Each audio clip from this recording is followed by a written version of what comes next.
Você está ouvindo o FolhaCast, podcast da Folha de Londrina em parceria com a Rádio Alma. Olá pessoal, tudo bem? Está começando mais uma edição do Por Dentro da Pauta, uma das séries de podcasts da Folha de Londrina que busca contar os bastidores das reportagens do nosso jornal impresso e online. Eu sou Laís Taine. E eu sou Érica Gonçalves. Nessa edição, vamos falar sobre a reportagem publicada na edição do final de semana, que falou sobre as discussões em torno das propostas para o tratamento em saúde mental no Brasil. Em fevereiro, o Ministério da Saúde emitiu nota técnica intitulada Nova Saúde Mental, propondo novas diretrizes para a Política Nacional de Saúde Mental. Entre as alterações, o documento discorre sobre os aparelhos de eletroconvulsoterapia, ou seja, o eletrochoque, para o SUS, internação de crianças em hospitais psiquiátricos e abstinência como método de tratamento para dependentes químicos. O assunto divide opiniões até entre os especialistas.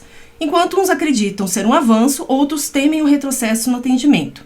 Quem falou com eles foi a nossa repórter Simone Sares, que vai contar um pouco sobre os bastidores dessa reportagem. Bem-vinda, Simone. Bom dia. Bom dia.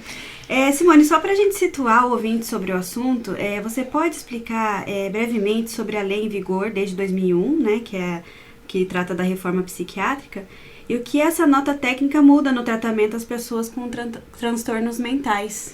Então, essa lei de 2001, a Paulo Delgado, ela foi uma lei que veio de fruto de muita discussão na sociedade, entre os profissionais de saúde e no Congresso também e não se chegou a um consenso. Foram feitos acordos, foram feitos ajustes entre os vários interesses de cada categoria e se chegou a um consenso, um acordo, e foi firmada essa lei, entrou em vigor e ela deu início à reforma psiquiátrica, que era uma grande reivindicação de todas as pessoas envolvidas na luta antimanicomial. E essa reforma foi o início do fechamento de manicômios, o começo de um tratamento mais humanizado para os pacientes com transtorno mental. E aí, em fevereiro, veio essa nota técnica, retomando alguns tratamentos, propondo a retomada de alguns métodos de tratamento que já haviam sido abandonados, começaram a ser abandonados lá em 2001.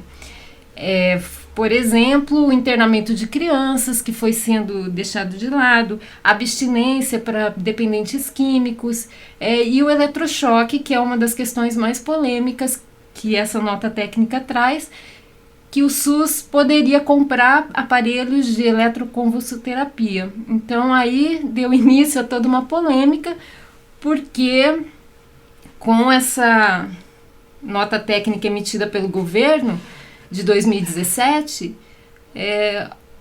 as pessoas que ainda estão envolvidas na luta antimanicomial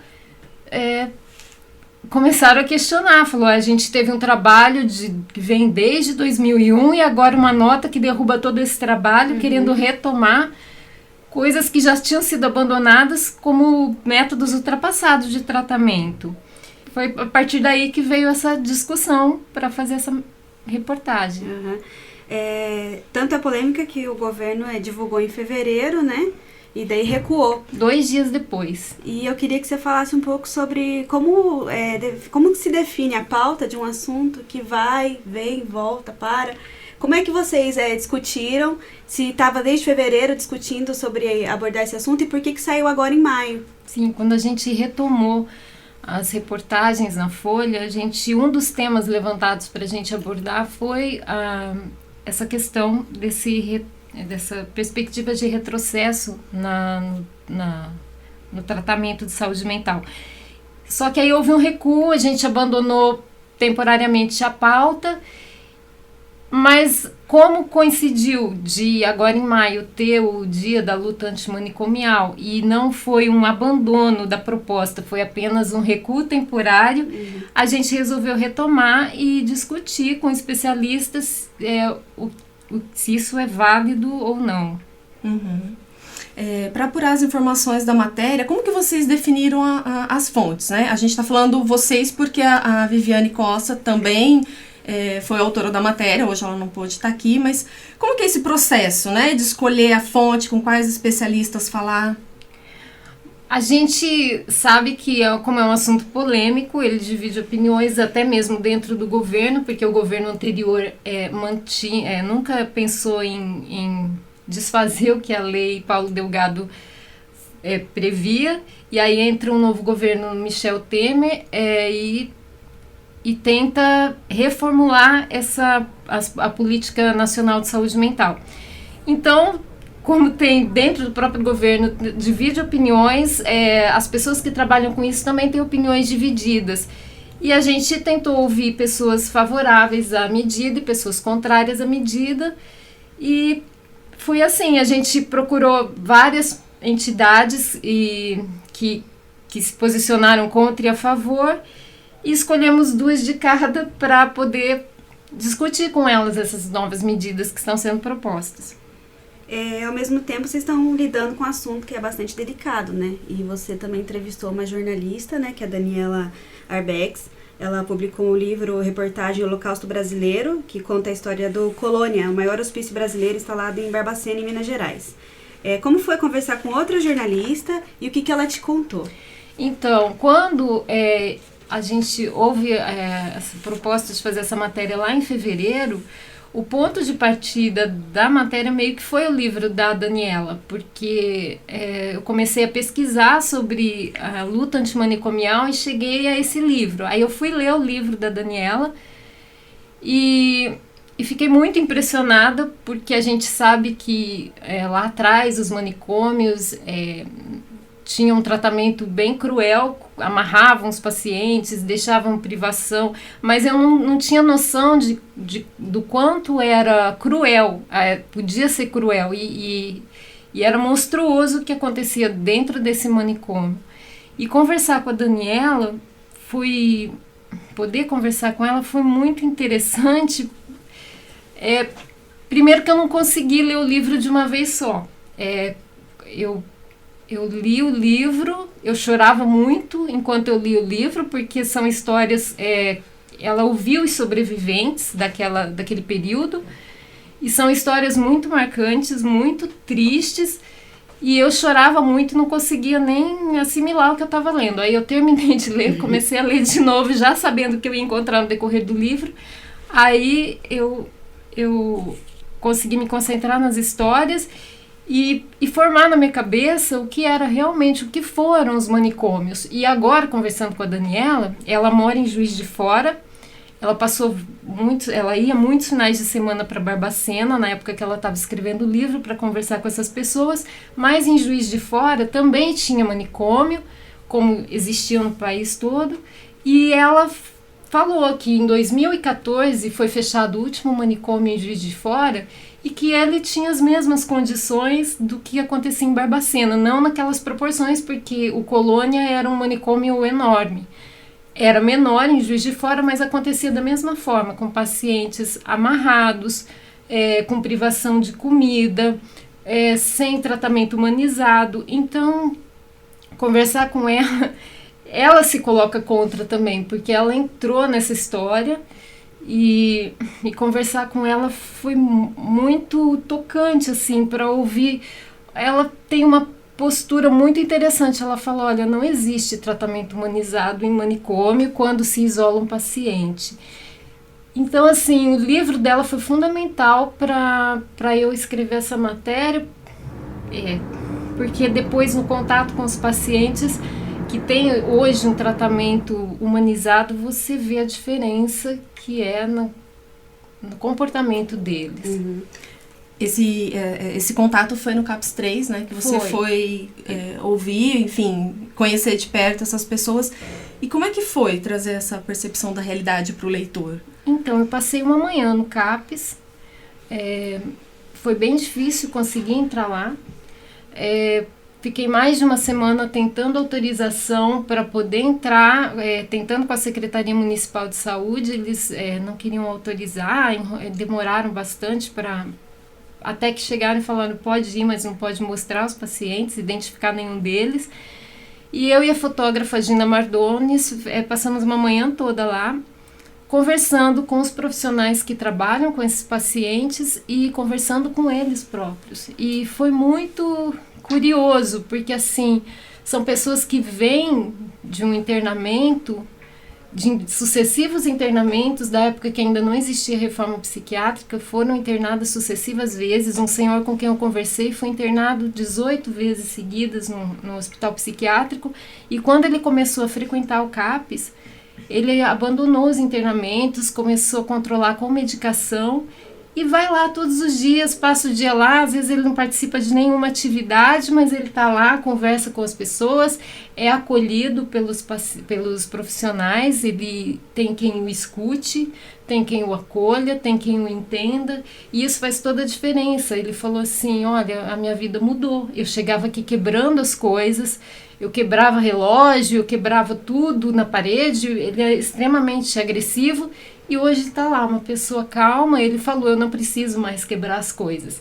Então, entrar no CAPS deu uma percepção da diferença que é você manter um paciente dentro de um hospital, medicado o tempo inteiro e isolado de contato com os familiares e com outras pessoas, e ver como é um tratamento humanizado, como quando você trata como um outro doente normal. Você não isola um paciente que tem câncer, você não isola um paciente que tem uma outra doença, ele continua convivendo. Então, esses pacientes, o CAPS, ele prega que os pacientes têm que conviver, tanto que eles promovem saídas, eles vão ao cinema, eles vão à exposição agropecuária de Londrina, eles fazem, porque eles falam, vocês são pessoas que têm que ter uma vida normal, conviver em sociedade. E é isso que eles estão aprendendo a fazer lá. E é muito lindo, assim, são pessoas com quem eles têm muita consciência do problema deles. Isso também me chamou a atenção. Não são pessoas que estão alheias ao problema de saúde. Eles têm consciência, mas têm consciência também de que ali eles têm todo o apoio que eles precisam. Isso é muito bonito de ver lá dentro. Eu fiquei bem feliz do que eu vi ali. Como jornalista, apurando esses dados, conversando com essas pessoas que passaram por esse tratamento, pelos 2 tipos de tratamento, né? Como faz um jornalista, um profissional que se emociona, né? Que acaba se emocionando. Como lidar com isso na hora de escrever a matéria, né? Você acaba passando também essa emoção no seu texto? Ou você prefere ficar um pouco mais distante disso? Como é que foi para você? Eu tento passar. Ali no CAPS eu achei muito lindo. Eu conversei com vários deles, não dá para escrever a história de todo mundo, mas eu tento passar o que eles me falam, assim.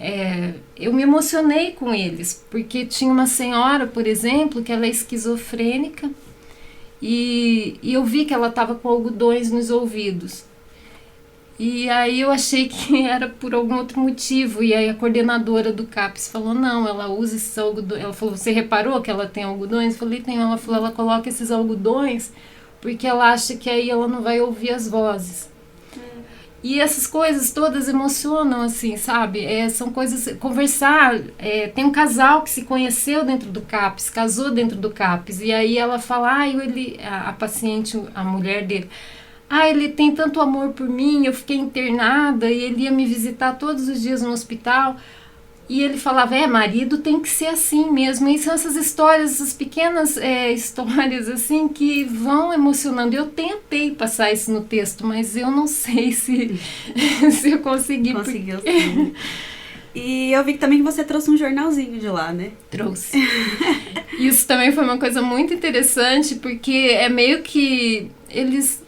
Chama Zureta o jornal. Então, assim, quem que teria coragem de chamar um paciente do CAPS de Zureta? E eles têm essa coragem de falar eles mesmos que eles são se auto-chamarem, né? Sim. Se auto-identificarem. E eles escrevem, fazem as entrevistas, escrevem, e um dos pacientes responsáveis me explicou exatamente como era a reunião de pauta, embora sem saber que se chamava reunião de pauta, explicando como era a reunião de pauta, como era a edição, a diagramação. E eles fazem esse jornal que, pelo que eu entendi, é semestral, e é muito interessante, assim, porque eles falam de esporte, falam de lazer, tem passatempo, tem piada, mas também eles relatam as histórias deles mesmos, dos próprios pacientes, como que conseguiram controlar com remédio, como estão se sentindo hoje. Eu achei incrível esse trabalho. Eu desconhecia que existia uma publicação dessa circulando internamente, mas eu achei muito interessante a ideia. Simone, só uma coisa que a gente deixou de falar é que a Viviane também entrevistou pessoas que defendem, né? Esse tipo, a nova norma, né? A nova nota técnica. O que eles falam? Como que eles defendem? Eles defendem, enquanto...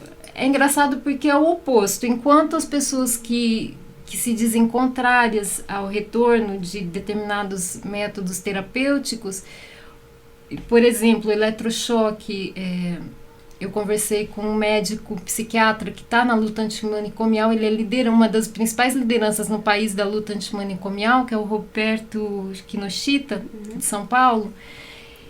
Ele fala que eletrochoque não é recomendado porque você precisa ter uma assistência médica amparando esse tratamento com anestesia geral, e anestesia geral é um risco. A Semiramis Vedovato, que é da Frente Paranaense da Luta Antimanicomial, também fala a mesma coisa, que não tem condição de ter um anestesista dentro de um hospital psiquiátrico para fazer o tratamento como deve ser feito. E a Viviane encontrou pessoas também da área da psiquiatria falando exatamente o oposto, que o eletrochoque é muito seguro.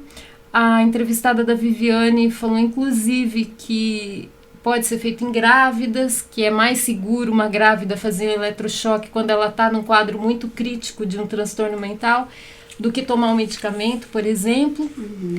E então, assim, fica para o leitor decidir o que ele acha, porque são duas visões dentro da mesma profissão, entre os mesmos profissionais, com visões totalmente distintas a respeito do mesmo assunto. Eu acho curioso, assim, fica para o leitor decidir o que ele...